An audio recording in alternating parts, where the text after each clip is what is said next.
si bémol. Tu chantes pas comme Nemo, là?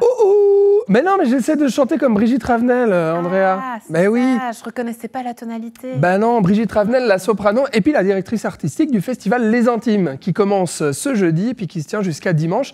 C'est 4 rencontres littéraires et musicales autour de la musique classique de Turing Braum, un compositeur suisse, voilà. Et donc, je vais aller à... Musique, maestro, très bien. Bon, alors pour la musique, c'est fait. Ouais. Ta prestation théâtrale, tu peux prendre cours avec la compagnie de Grand Tarado, qui sera sur scène avec banc public. Alors, c'est une troupe amateur, justement. Ils vont venir en plateau. Ils commencent un spectacle ce 29 mai jusqu'en juin. Donc, ils vont venir nous parler de tout ça. Bon, regarde, je te donne la main et moi, je vais à Nyon. On est content de vous avoir aujourd'hui. C'est Culture, on est jeudi. Vous êtes bien installés. Fais voir ta région, c'est parti.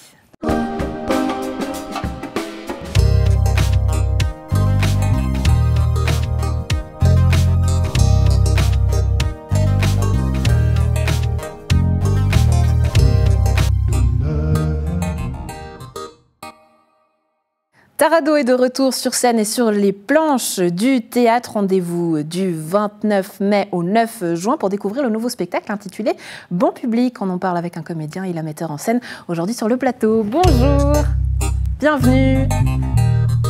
Bonjour. Heidi Kupfer, metteur en scène. Bonjour madame, bonjour. Bienvenue. Merci. Comédien Christian Bonsil, bonjour. Bienvenue. Installez-vous seulement sur le plateau, on est ravis de vous avoir. Chapeau messieurs, dames, c'est comme ça qu'on reçoit les artistes chez nous. On est content de vous avoir de retour sur scène. Tarado qu'on connaît bien, une troupe amateur qui existe depuis de nombreuses années, environ une quinzaine. On n'a pas retrouvé l'historique, mais j'aimerais savoir votre rencontre avec Tarado, comment elle s'est faite? Déjà avec vous Heidi, puisque vous avez repris maintenant la mise en scène. Alors, comment est-ce que tout a commencé? Bon, moi j'ai vu, j'en ai vu 2 ces dernières années, parce qu'une des membres de la troupe, Mariette Vuillet, c'est une amie à moi de longue date. Donc l'année dernière, elle m'a proposé de faire une mise en scène avec la compagnie. Et voilà, donc j'ai accepté. Christian? Alors moi-même, en fait, moi j'avais fait du théâtre pendant mes études. Et puis j'avais fait plusieurs pièces, j'avais beaucoup aimé ça. Et puis après, les choses ont fait que j'ai pas pu jouer pendant un certain temps. Et j'avais envie de remettre ça. Et donc j'ai cherché à rejoindre une troupe de théâtre. C'est là où j'ai eu la chance de tomber avec la troupe Tarado. Et donc j'ai fait la pièce il y a 2 ans en arrière, si je me rappelle bien, pour la première fois avec eux. Et puis du coup, on remet ça avec Heidi et les autres comédiennes. Ouais, je sais que dans la région, les hommes sont très, très, très désirés, Heidi. Donc là, c'est une chance, une pépite d'avoir un homme dans la troupe. Comment ça s'est fait? C'est vrai, vous pouvez déjà le confirmer, Christian, vous étiez désiré de partout, je crois. Hein. Alors, bon, je dirais quand même pas ça, mais effectivement, être un homme, c'était plus facile. On disait plus facilement, ah oui, c'est vrai, on a un rôle masculin qu'on cherche à remplir. Ouais. Tarado avec son nouveau spectacle intitulé Banc public. Et on va voir une photo de toute la troupe, ils sont 4. Heidi, qui sera sur scène? Alors, il y a Christian Bonsil, il y a Maëlle Colli, il y a Élise Lebray et Mariette Vuillet. Ouais, ces comédiens-là, on les a choisis, on les prend selon la disponibilité. Comment ça se fait quand on compose comme ça un spectacle? Donc il y a du monde dans cette compagnie et à chaque projet, si j'ai bien compris, les personnes s'inscrivent ou non pour participer. Donc là, on s'est retrouvés avec ces 4 personnes. Ouais, c'est quoi peut-être leur spécificité aux 4? J'imagine qu'elles ont toutes leurs petites touches personnelles, des caractères qu'on attribue aussi en fonction de leur caractère. Ouais, franchement, je trouve qu'il y a quelque chose qui est magnifique dans ce quatuor, c'est qu'ils se connaissent, ils sont très à l'écoute les uns des autres, ils ont beaucoup de sensibilité, ils sont drôles. J'ai beaucoup de plaisir à travailler avec elle et avec lui, avec Christian, parce que justement, il y a l'idée de solidarité, d'être ensemble, de se tenir les coudes et aussi de s'amuser. Donc c'est ça l'histoire de ces 4 personnes. Après, chacun, il a donc ces spécificités. Quand j'ai fait le montage de ce spectacle, j'ai un peu imaginé, mais comme ça, d'une manière sensible, parce que je les connaissais pas vraiment. Mais c'est intéressant, ça. C'est quand on est metteur en scène, il faut un peu cette fibre humaine, humanitaire, qui va chercher un peu le caractère de chacun. Ça s'est traduit comment avec Tarado? On fait des exercices avant. Comment est-ce qu'on va chercher peut-être la sensibilité de chacun? Alors ça reste une petite alchimie qui est propre aux individus et aux projets. Là, quand je les ai rencontrés, je voyais mal prendre une pièce au sens traditionnel du terme, prendre une pièce avec 4 personnages et puis y aller comme ça. Parce que dans ma pratique professionnelle, j'ai beaucoup travaillé sur des montages, sur des collages, sur des enquêtes, sur des interviews, sur un matériau parfois brut. Donc l'idée est venue de me dire, ben voilà, on va essayer de trouver des textes, on va essayer de trouver des auteurs qui feraient un tout pour être juste sur un banc public, dans un jardin, avec des gens qui passent, des gens qui s'arrêtent, des gens qui ont des choses à raconter, des rencontres un peu parfois étranges ou singulières. Enfin, c'est des morceaux de vie. Ouais, des bribes, des instants. C'est des bribes de vie. Qu'on comprend, une sorte de patchwork vivant. Christian, vous jouez quoi? Je crois plusieurs personnages dans cette scène. Quel est peut-être, je crois que ça a été un challenge pour vous, certains personnages, c'était lequel? Oui, alors tout à fait. Donc, je joue 8 personnages différents. Donc à chaque fois, en fait, il faut aussi réussir à différencier ces personnages et apporter une petite touche. Et le challenge, comme ce sont des instants de vie, eh ben, il faut réussir à transmettre beaucoup d'émotions, en fait, sans avoir beaucoup de contexte.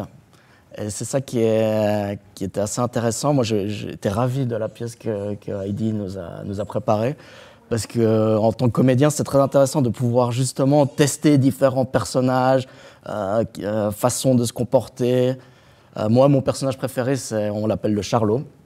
Mais en fait, c'est pas du tout un Charlot. C'est où on est assis sur le banc avec un collègue et puis on discute de la vie, on parle de... Ouais. Est-ce que vous serez d'accord de nous faire un petit instant de Charlot? Parce que là, vous êtes quasiment sur un banc. Alors, c'est version un peu plus confortable. On est sur le fauteuil. Je vous laisse comme ça vous imprégner du personnage. Vous allez rentrer, Christian, comme ça. Charlot qui m'entend, vous, Heidi, si vous avez des consignes à lui donner comme ça maintenant, c'est maintenant. Qu'est-ce qu'on dit à ce Charlot avant que Charlot rentre en scène? On lui dit centre-toi, sois vraiment dans tes bottes, centré, et puis sois à l'écoute de ton partenaire, de ta partenaire. Écoute-la, parce que quand on sait écouter, et il sait très bien écouter, entre autres, parce qu'il a pas mal de moments aussi dans la pièce où il parle pas, il écoute les autres. Et ça, c'est pas facile de pas montrer qu'on écoute, mais de juste écouter comme dans la vie. Charlot, je vais être votre partenaire et vous allez m'inviter à venir voir Tarado. Ça donnerait quoi en version Charlot? En version Charlot.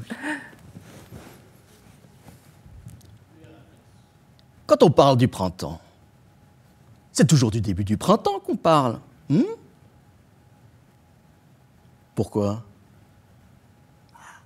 À cause des arbres qui ne partent pas tous ensemble, mais petit à petit, comme un feu d'artifice. Un feu d'artifice à découvrir sur scène du côté de Grand. Christian, qu'est-ce qui vous passionne dans le théâtre? Ce qui me passionne dans le théâtre, c'est justement de pouvoir se sortir de son quotidien et de pouvoir rentrer dans un personnage et puis d'imaginer les émotions que vivrait ce personnage et essayer de les transmettre. Donc du coup, ça permet en fait de vivre une autre vie pendant un petit instant. Une question philosophique, je ne sais pas si ça a une importance, mais on met souvent en opposition théâtre professionnel, théâtre amateur, en disant les uns sont mieux que les autres. Vous en pensez quoi, Heidi? Pas du tout. Je travaillais souvent avec des personnes qui font du théâtre amateur ou du chant, la chorale, ou des groupes qui font des spectacles un peu comédie musicale. Et je trouve qu'il y a chaque fois chez les amateurs, les amateurs, ça veut dire quoi? Qui aiment, qui aiment quelque chose. Ben, il y a de l'enthousiasme, il y a de l'énergie, il y a vraiment l'envie de faire quelque chose ensemble. Et ça, c'est très beau, parce que c'est pas forcément toujours le cas. Ouais, peut-être aussi une grandeur dans l'approche de monter sur scène. On fait ça pour le plaisir et pour être ensemble, vraiment, pour faire quelque chose ensemble. Et ça, c'est beau. Ouais. Christian, est-ce que vous abordez ça un peu comme une compétition sportive? Parce que, je ne sais pas, moi, il faut s'entraîner, il faut préparer son corps, il faut entraîner son cerveau aussi, réciter un texte. Ça vous prend combien de temps, vous, pour vous préparer justement avant le spectacle? Alors c'est sûr qu'il y a une certaine préparation. Hein. Pour rentrer dans ces personnages, il faut réussir à se libérer un peu du quotidien. La partie la plus difficile, c'est le texte. J'ai de la chance, j'arrive, j'ai une bonne mémoire, donc c'est pas un problème. Et puis après, c'est en fait de réussir à transmettre ses émotions, donc à faire plus que juste réciter un texte. Donc ça, c'est ça qui demande beaucoup de répétition, où on travaille beaucoup dessus. Ouais. Si vous deviez convaincre les gens de vous venir en quelques mots, Heidi, vous leur dites quoi? Rendez-vous donc du côté de Grand pour découvrir Banc Public. Les dates, on les rappelle, c'est du 29 mai au 9 juin. Mais votre invitation à vous en tant que metteur en scène, ça serait quoi, Heidi? Oui, c'est un banc, c'est un lieu où on a envie de se rencontrer. C'est des gens qui ont plein de choses à donner, et comme nous toutes, nous tous. Donc voilà, venez parce qu'il y a de l'humanité, il y a du plaisir, il y a de la joie, il y a de l'humour. Et puis il y a quelque chose d'un peu jeté par moment. Ça, on aime bien, il faut quelque chose de fou. Il y a un peu pour tous les goûts, c'est un peu décalé. Et voilà, donc... Le rendez-vous est pris. Vous allez rester avec moi parce que je suis sûre que ça va vous intéresser, puisqu'on va parler notamment littérature et musique qui fait partie également de votre univers, Heidi. Et on va retrouver Alexandre du côté de Nyon pour la toute nouvelle édition du festival Les Intimes qui aura lieu à Nyon, mais également dans le District, 18e édition. Rendez-vous du 16 au 19 mai. Alexandre, tu es déjà au château de Nyon ? Oui, comme tu le vois, Andrea, effectivement, je suis arrivé donc ici à la salle de réception. Tu vois, les chaises sont prêtes et les chanteuses aussi. Brigitte Ravenel, bonjour. Bonjour. Vous êtes la directrice artistique de ce festival Les Intimes, donc qui commence ce soir à 19h ici et puis qui se tient jusqu'à dimanche. Et puis Laurie Amiche, bonjour. Bonjour. Vous êtes soprano et du coup, vous allez chanter en duo avec Brigitte Ravenel ici sur une musique de Turing Brehm. Alors, Turing Brehm, compositeur suisse qui est mis à l'honneur. On va en reparler ensemble, justement, bien sûr. Mais Brigitte, à quelques heures du lancement, comment vous vous sentez? Vous êtes prête à chanter? Ça va? La voix va bien? Oui, c'est la pleine forme. Ouais. Je me réjouis, comme d'habitude. Oui, de ce festival Les Intimes, donc c'est sa 18e édition. Est-ce que vous pouvez nous rappeler un petit peu le concept? Parce qu'alors, il y a de la littérature, des lectures et de la musique, à la fois du chant, mais aussi de la musique classique. C'est un mariage de tout ça, c'est des rencontres. Le fil rouge, c'est les lectures. C'est lire des auteurs contemporains qui nous parlent du monde d'aujourd'hui, qui nous interpellent, qui nous questionnent. Donc, il y a des lecteurs qui vont lire certains textes. Il y a un comédien, Ursh Kisfaloudi, actuellement, qui construit une lecture à partir d'un récit. Et le récit est ponctué par, cette année, des compositions de Turing Brehm. D'accord. Alors, Laurie Amiche, c'est la première fois que vous participez à ce festival Les Intimes. Alors, il me semble que c'est d'ailleurs le compositeur Turing Brehm qui vous a fait connaître Brigitte Ravenel, c'est ça? Oui, j'ai fait un concours pendant mes études à Bâle que j'ai gagné et Turing était président du jury à cette époque et il est d'ailleurs toujours. Et par la suite, Brigitte cherchait une soprano pour exécuter ses duos et Turing lui a proposé, écoute, je connais une jeune soprano qui serait sûrement intéressée et c'est comme ça que j'ai rencontré Brigitte. Et donc, du coup, c'est pour ça que vous venez chanter avec elle ici au Festival Les Intimes. Turing Brehm, c'est qui, Brigitte Ravenel? C'est un cadeau dans ma vie parce que vraiment, de pouvoir rencontrer un compositeur qui compose pour ma voix des œuvres magnifiques depuis bientôt 15 ans, franchement, merci la vie, quoi. Pour votre voix, c'est-à-dire? Il écrit pour ma voix, pour ma sensibilité, en lien avec les sujets que je lui lance. Donc, il y a l'opéra de chambre d'Aloïse, il y a l'hommage à Charlotte Salomon, il y a la cantate dramatique avec le texte de Sylvain Tesson. Enfin, il y a beaucoup d'œuvres qui ont été créées dans cette matrice-là de la cour intérieure du château à Nyon. Ouais. Et c'est une collaboration merveilleuse parce que c'est un homme qui a une grande culture, une grande sensibilité et on chemine ensemble oui. Et pour autant, qui n'est pas très connu, hein, il me semble. Alors, il est peut-être peu connu en Suisse romande, mais c'est quand même un homme qui a une carrière internationale. Hein. Le Brésil, les États-Unis, il est très connu. Comment est-ce qu'on pourrait définir son style, Laurie Amiche, aussi pour donner envie aux gens de venir entendre la musique composée par Turing Brehm?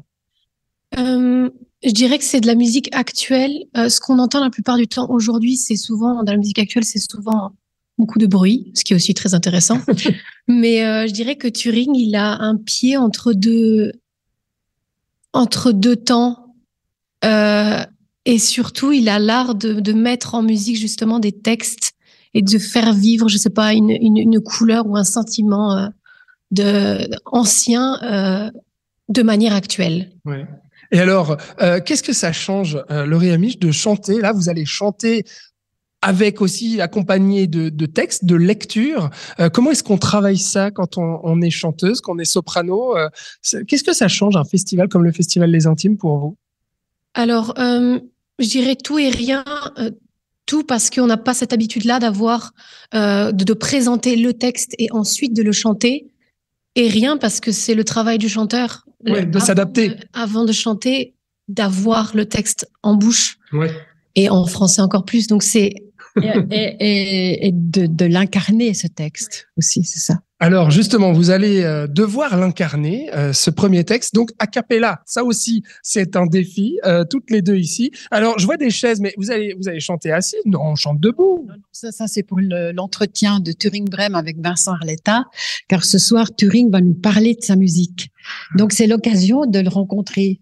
Voilà. Il sera là durant tout le festival. Il va présenter les œuvres qui vont être interprétées pendant ce festival. Donc, durant tout le festival, il y a 4 soirs. Hein, voilà, ça démarre ce jeudi ici au Château de Nyon. Et puis après, rappelez-nous les autres endroits, Brigitte Ravenel, jusqu'à dimanche. Alors demain, on est chez Marius à Givrin avec une œuvre pour violon et contrebasse et le texte de Pascal Quignard, La haine de la musique.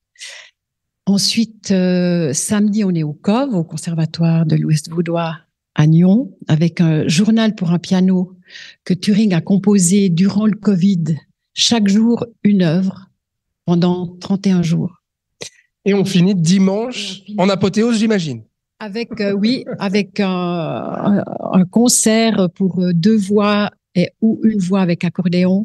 Et on rend à nouveau hommage à Aloïse Corbat dans la petite chapelle de la Rosière où elle allait se chanter et se recueillir aussi pendant son internement. Et puis Charlotte Salomon. Eh bien, voilà, le programme est donné. Le Festival Les Intimes 18e édition, c'est donc à vivre. Laurie Amiche, il reste quelques heures avant de chanter. Que fait une chanteuse avant d'entrer en scène, surtout a cappella? Du repos? Oui, mais moi, je dirais ne pas trop lâcher prise. Pas trop penser, juste vivre. La ville est très jolie, on va aller se balader, manger et chanter ce soir. Et advienne que pourra. Eh bien, merci à toutes les deux et puis plein succès au Festival Les Intimes. Brigitte, voilà, Andrea, eh bien, du coup, tu l'auras compris, on va faire un petit tour, mais pas spécialement de repos, mais en tout cas, advienne que pourra, tu l'auras compris. Surtout du lâcher-prise, ça on aime comme philosophie de vie, Alexandre, merci beaucoup. Turing Brehm, vous avez travaillé avec Heidi, en tout cas vous avez collaboré ensemble. Avec qui? Avec Turing. Ah non, pas du tout. Avec Urs Kefalouti. Urs, ah, j'ai changé, c'était des copains, mais pas dans la même salle. Et avec Urs, c'était une jolie histoire. Par contre, vous me disiez, très intéressante, vous faisiez de la radio, du théâtre aux radios. Oui, ça c'était au siècle passé, hein, bien passé. Parce que c'est terminé tout ça, mais il y a eu des belles années, enfin vraiment des grandes années de la radio suisse romande qui, en effet, programmait des pièces de théâtre et de la littérature. Enfin, il y avait, autre pas mal de travail aussi pour les comédiennes, les comédiens. Oui, puis une rencontre aussi entre générations, vous me disiez. Entre générations, oui, ça c'était très important. On apprenait beaucoup de ceux qui avaient de la bouteille, qui avaient l'habitude, quand on était les petits bleus. Bon, un petit bleu en chanson, Christian est pareil, parce qu'Heidi quand même a réussi à vous faire chanter. Alors oui, elle essaye en tout cas. Mais non, effectivement, on a intégré de la musique dans la pièce. Alors ça, c'était une première. Ça a apporté quoi au spectacle, selon vous? Ça apporte une certaine joie et dynamisme aussi. Et moi, j'aime beaucoup la pièce aussi parce qu'elle a un côté assez moderne, avec ces instants de vie qu'on suit, en fait, ça bouge beaucoup, et puis ça permet de découvrir des petites choses qui vont directement toucher nos sens. Ouais, toucher les cordes sensibles. Christian Heidi, merci beaucoup d'avoir été avec nous à la maison. On espère vous avoir donné envie pour découvrir Banc Public du côté de Grand. Allez, d'autres recommandations, mais surtout avec le week-end qui arrive et qui s'y approche. C'est l'heure des bons plans, c'est parti.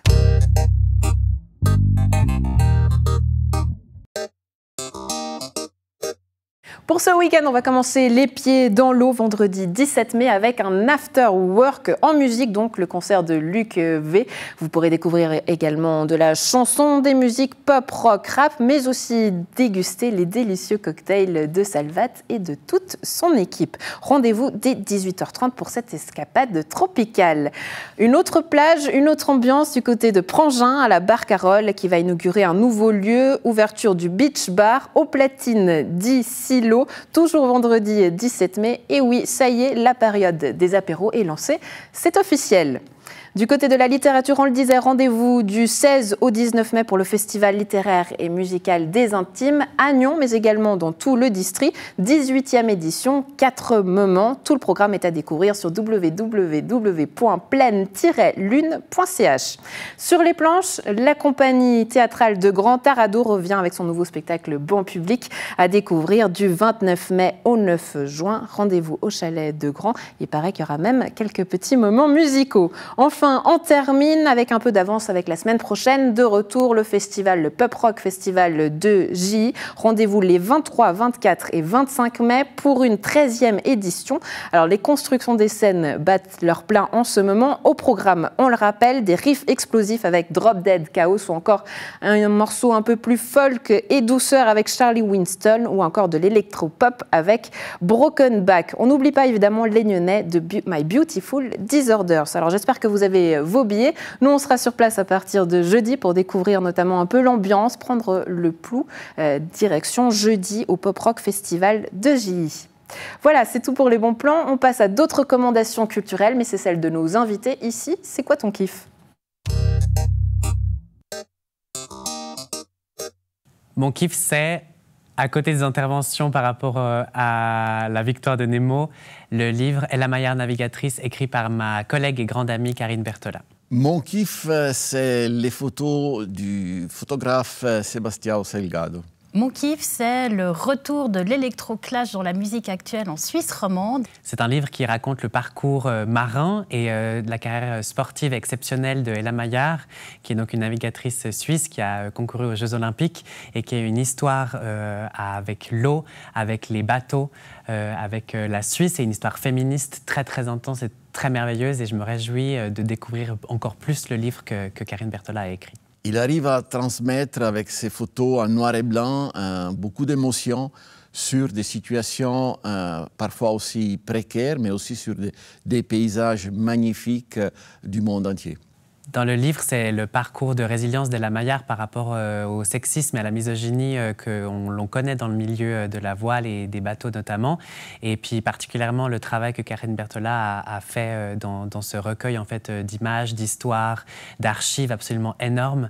Et j'espère que ça ouvrira la voie à d'autres livres de la sorte pour raconter l'histoire des femmes dans l'histoire et leur importance. Mais c'est un travail fait avec finesse, j'oserais dire, dans la recherche de points de vue et d'images qui puissent transmettre ces émotions, hein, et aussi décrire sans mots la situation parfois précaire de certaines populations du monde. J'ai quelques exemples pour vous.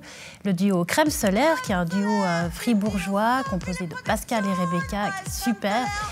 Bound by Endogamy, qui est un duo de Genève qui est signé sur le label Bongo Joe, qui est un duo qui pète en live. C'est vraiment des performeurs, la musique elle est super, il y a une belle harmonie entre ces personnes. Alors c'est des duos femmes-hommes en l'occurrence.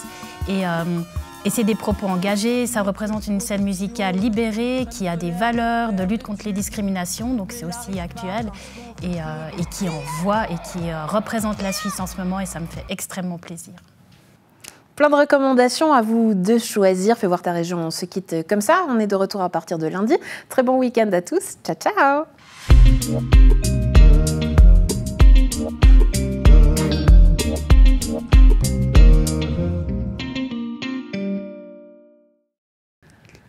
Bon, Andrea, je suis pas prêt de devenir une cantatrice. Hein. Ah bah oui, c'est pas tout le monde qui devient comme ça une Brigitte Ravenel. Il y en a qu'une et elle est chez nous, elle est à Nyon. Bah oui, et puis c'est pas tous les jours qu'on devient comédien au théâtre non plus. Hein. Ouais, mais ils sont tous là, hein, ces compagnies de théâtre.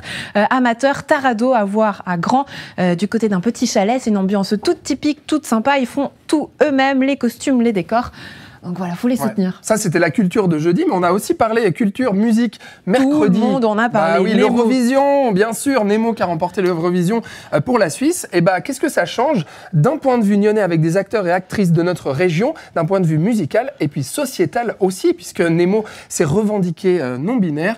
Et ben, on en a parlé mercredi, on a parlé de plein d'autres choses aussi. Oui, à revoir dans notre émission Société, les résultats d'un sondage fait par le Parc Jura-Vaudois concernant cette thématique du loup. Est-ce que vous êtes concerné? Est-ce que vous avez peur? Voilà, tous les sondages à revoir mercredi. Puis on allait à la rencontre d'une association Écola Versoix qui s'oppose aujourd'hui à un projet cantonal de décharge entre Chavannes-des-Bois et Communy. Lundi, sport, jog Bounit. Bah attention, on va poser, regarde, on va poser tout le monde ici et puis on va vous dire à ce week-end, parce qu'il y a les finales de Coupe Vaudoise, on en a parlé lundi avec Michel Pont, qui était ex-entraîneur adjoint de la Nati. Et puis bah, nous, on va couvrir l'événement dimanche, c'est à Colovray. On sera là pour vivre les finales de Coupe Vaudoise. Et puis vendredi, il y a les seniors, rendez-vous aussi du côté de Colovray pour les soutenir. Allez, on y va, petite passe, allez. Bon week-end. Ciao.